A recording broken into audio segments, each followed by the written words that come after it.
একজনই আছেন বাংলাদেশের প্রেসিডেন্ট হওয়ার যোগ্য, তিনি বেগম খালেদা জিয়া, যিনি আমাদের ইতিহাসের মহানায়ক, যিনি আমাদের প্রজন্মকে শিখাইছেন মাথা উঁচু করে লড়াই করতে, যিনি বলছিলেন ওদের হাতে গোলামির জিনজির, আমাদের হাতে স্বাধীনতার পতাকা, যিনি দল মতের ঊর্ধ্বে উঠা আজ জাতীয় ঐক্যের প্রতীক হয়েছেন, সেই বাংলাদেশের প্রথম নারী প্রধানমন্ত্রী আজকে বাংলাদেশের প্রথম নারী রাষ্ট্রপতি হবেন, তিনি আর প্রফেসর ইউনূস, এই দুই মুরব্বী মিলা আমাদের নতুন বাংলাদেশের সূচনায় পৌঁছে দেবেন।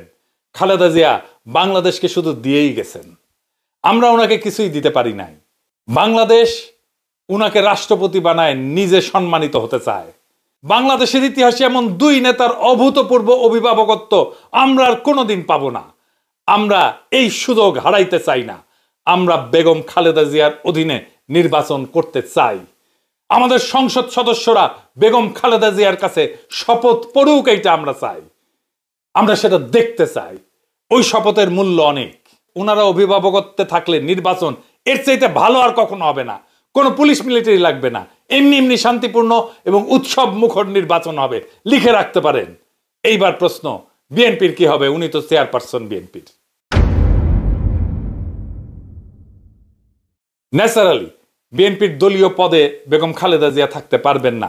প্রেসিডেন্ট হলে সেই পদ ছাড়তেই হবে। তারেক রহমান এখন যথেষ্ট ম্যাচিউরড, উনার দলের পূর্ণ দায়িত্ব নিয়ে আগামী নির্বাচনে দলের নেতৃত্ব দেওয়া প্রয়োজন। উনি হবেন বিএনপির চেয়ারপারসন।